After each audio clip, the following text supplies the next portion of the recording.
ପାଦ କର ସିଞ୍ଚାରି ଦୀପଦ ଅଳଙ୍କାର ନହେଲେ ଭଲ ଲାଗିବନି। ଏ ବାଦପାଲା କଥା ଆଜି ଶ୍ଲୋକରେ ଛାଇ ଦେବି, ଆଜି ଶ୍ଲୋକରେ ଛାଇ ଦେବି। ଦେଖିବି କେତେ ଶ୍ଲୋକ ଶିଖିଛ, ଦେଖିବି କେତେ ଶ୍ଲୋକ ଶିଖିଛ। ଅତଏବ ଏ ରାଜା ଭୀଷ୍ମକ କାନେଇକି ରହିଲା। ଠିକ ଏତିକି ବେଳେ ଧଳା ଫୁଲ ଉପରେ ଗୋଟେ ଭଅଁର ବସିଛି। ରାଜା ଶୁଣିବ ସ୍ତ୍ରୀ କଣ କଥାବାର୍ତ୍ତା ହଉଛି। ଠିକ ଏତିକି ବେଳେ ରାଣୀ ପଚାରିଲା ଗୋଟେ ଦୂତି ବୋଲେ ଦାସୀକି ପଚାରୁଛି କହିଲା ସଖିଲୋ ଏ ଧଳା ଫୁଲ ଉପରେ ଯୋଉ ଭଅଁରଟା ବସିଛି କେମିତି ଦେଖା ଯାଉଛି ଗୋଟେ ଉପମା ଦେଲୁ। ଦାସୀ ଉତ୍ତର ଦେଲା, ଉତ୍ତର ଦଉଛି କହିଲା ଉଦୟାଚଳ ସଂଯୋଗୁ ଓ ରକ୍ତି ମୋଲାଞ୍ଚନା ସଙ୍ଗୁ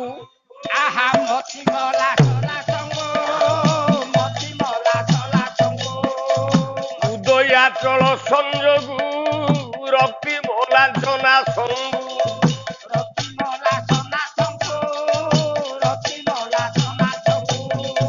ବ୍ରଜାଟବୀ କୁଞ୍ଜାଟବୀ କଣ୍ଟକ ଧରେ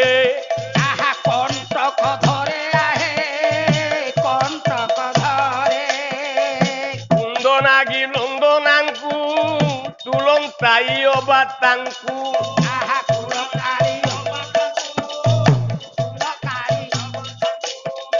ବିହି ବିହି ତ୍ରିଜନମ ସେହି ବଂଶରେ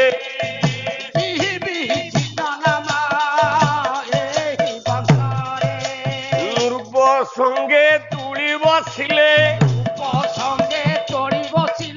ନୃପ ସଙ୍ଗେ ତୁଳି ବସିଲେ କଲା କି କାର୍ଯ୍ୟ ସେ ପୂଜ୍ୟ ରତ୍ନ ମେଳେ ବସିଲେ।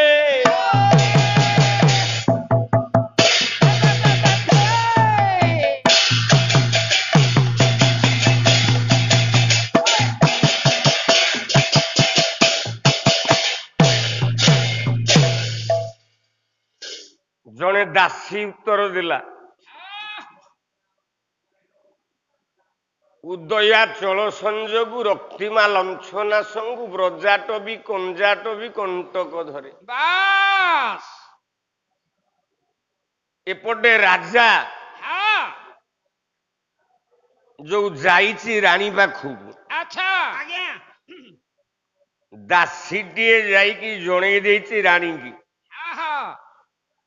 ମା ମଣିମା ଆସିଛନ୍ତି, ମଣିମା ବିହାର କରୁଛନ୍ତି ଆପଣଙ୍କ ପାଖକୁ। କହିଲା ହଁ ଦେଖୁନ ଦୂରରେ ବୁଢା ବୟସରେ ପ୍ରେମ ଉଛୁଳୁଛି। କଣ କରିବା ଆଉ ମନ ତ ହଉଛି ଆଉ।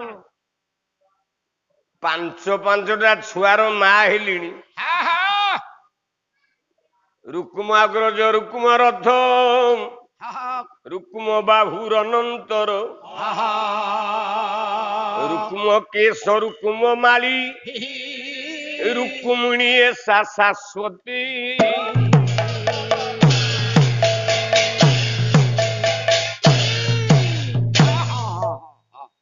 ସମସ୍ତେ କହନ୍ତି ରାଜାର ଗୋଟିଏ ପୁଅ ଗୋଟିଏ ଝିଅ। ପୁଅଟି ନା ରୁକ୍ମଣ, ଝିଅଟି ନା ରୁକ୍ମିଣୀ। ନା, ଆଉ ତାର 5ଟା ପୁଅ। 5ଟା ପୁଅ। ରୁକ୍ମାଗ୍ରଜ ବଡ ପୁଅ, ରୁକ୍ମ କେଶ, ରୁକ୍ମ ମାଳି,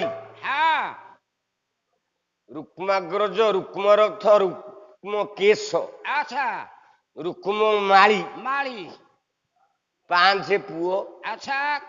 ରୁକ୍ମିଣୀ ବୋଲି ଗୋଟାଏ ଝିଅ।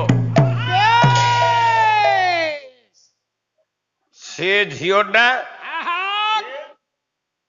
ଅତି ସୁନ୍ଦର ଭାବରେ ବଢିବାର ଲାଗିଛି। ସେ ଝିଅଟା କେମିତି ବଢିବାରେ ଲାଗିଛି? କିଭଳି ବଢୁଛି ନା ଦ୍ୟୁତି ଦୃଶ୍ୟାତ୍ମତା ମନୋହରାୟ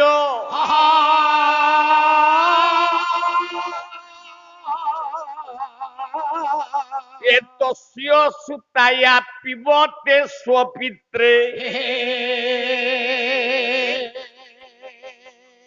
নরচতে রুকুমা মরুচি শিরযত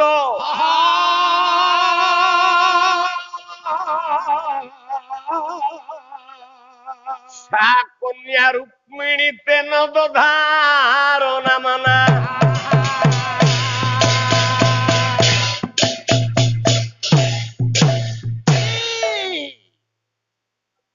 রুক্ম ବୋଲନ୍ତେ ସୁନା ସୁନା ସୁନାକୁ ନିନ୍ଦା କରୁଛି ଏ ଝିଅ।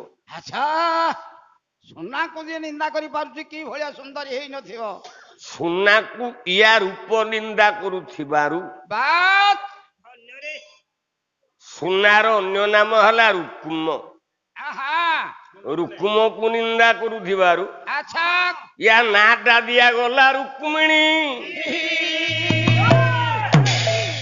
ଆହା ଦିନକୁ ଦିନ ରୁକ୍ମିଣୀ ବଢୁଛି। ଆଚ୍ଛା ଆଚ୍ଛା କିପରି ବଢୁଛି ଟିକେ ଜାଣିବା ନା।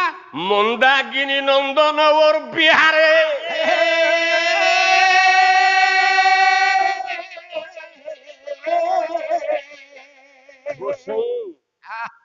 ଆଜି ଶ୍ଲୋକରେ ଛାଇ ଦେବି। ଆଚ୍ଛା ଆଜି ଶ୍ଲୋକରେ ଛାଇ ଦେବି। ହଁ ହଁ ଦେଖିବି କେତେ ଶ୍ଲୋକ ଶିଖିଛ। ଆଚ୍ଛା ମନ୍ଦାକିନୀ ନନ୍ଦନ ଓର ବିହାରେ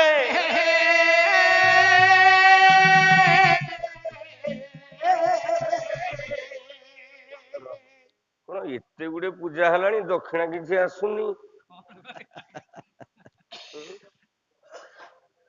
ଗୋଟିଏ ପୂଜା ହେଇଥିଲା ଦକ୍ଷିଣାଟିଏ ଆଇଛି। ତାପରେ ପୂଜା ଚାଲିଲାଣି ଯଜମାନ ମାନଙ୍କର ଦକ୍ଷିଣା ଟିକେ ଆସୁନି। ସୁଖ ଲାଗିବ। ମାଙ୍କ ମନ୍ଦିରରେ ପାଲା କରୁଛ, ପାଲା ଗାୟକ ଜଣେ ଏଜେଣ୍ଟ କହିଲେ ଭୁଲ ନୁହଁ ଠାକୁରଙ୍କର। ତମେ ପାଲା କରୁଛ ଦକ୍ଷିଣା ଟିକେ ପଠେଇବନି ଯାହା ବି ହେଲେ। ଓହୋ ହଉ। ମନ୍ଦାକିନୀ ନନ୍ଦନ ଓର ବିହାରେ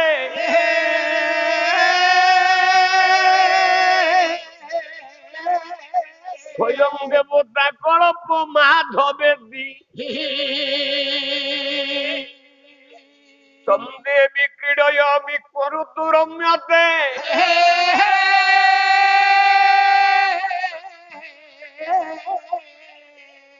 ସହଚରୀ ସଙ୍ଗ ପରମମିତ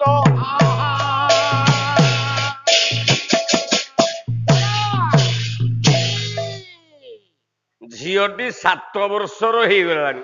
7 ବର୍ଷର ହେଇଯାଇଛି ରୁକ୍ମିଣୀ। ଆଚ୍ଛା ଦିନକୁ ଦିନ ହଁ ବଢି 7 ବର୍ଷ ହେଇଛି। ଆଚ୍ଛା ଆଚ୍ଛା ଆଚ୍ଛା ଆଚ୍ଛା କେମିତି ବଢିଛି? କିପରି ବଢୁଛି? ଦ୍ୱିପଦ ଅଳଙ୍କାର ନହେଲେ ଭଲ ଲାଗିବନି। ନାଇଁ ନାଇଁ ନାଇଁ ନାଇଁ ଏ ବାଦପାଲା କଥା। ଆଉ କଣ ରାଜକନ୍ୟା ଯେଣୁ ରୁକ୍ମିଣୀ କି ଭଳିଆ ବଢୁଛି? କହିଲା ଅତି ଶୁଦ୍ଧ ମନେ ସୁଜନେ ଶୁଣ କୌତୁକ ରସ ଅପୂର୍ବ ରସ ରସ ଅପୂର୍ବ ରସ ଅଲି ଅଳି କନ୍ୟା ବଢଇ ଦିବସକୁ ଦିବସ ସେହୁ ଦିବସ ଅନୁପମେ ଯଥା କାଳରେ କଲେ ନାମକରଣ ଅତ୍ୟ ଅଙ୍ଗରେ ଖଞ୍ଜିଲେ ନାନା ଭୂଷଣ ମାନ ଅଢ଼ାଇ ମାସ ସମ୍ପୂର୍ଣ୍ଣରେ ପାଦ କର ସିଞ୍ଚାରି ଅସୁଗଣର ଖଞ୍ଜି ଦେ ପୁଣିଲେ ଉଠି ପଡ଼ି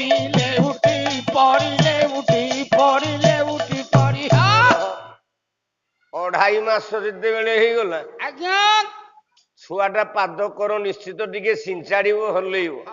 ବାଡି କୁଟି ହବ ଗୋଡ ହାତ ହଲେଇବ ଆଉ। ମା ନାହିଁ ମୁଣ୍ଡାରେ ହଳଦିଆ କପଡାଟେ ପକେଇକି ଗାଧେଇ ଯାଇଥାଉ। ଆଚ୍ଛା ଆଇଲା ବେଳକୁ ଏ ପିଲା ଲେଉଟି ପଡିଥିବ। ସେ ଆଉ ସ୍ଥିର ହେଇକି ଶୋଇପାରିବନି। ନାଇଁ ନାଇଁ ହଲଚଲ ହଉଛି ନା ବାଡେଇ କୁଟି ହଉଛି। ଲେଉଟିବ ସେ ପିଲା 2.5 ମାସରେ। ଆଚ୍ଛା କଦା ଅଧା ବରଷ ପରବେଶ ଆସି ଯହୁଁ ହୋଇଲା ଘଣ୍ଟା ଡେରି ରଖି ବସିବା ତହୁଁ ବଳ ପାଇଲା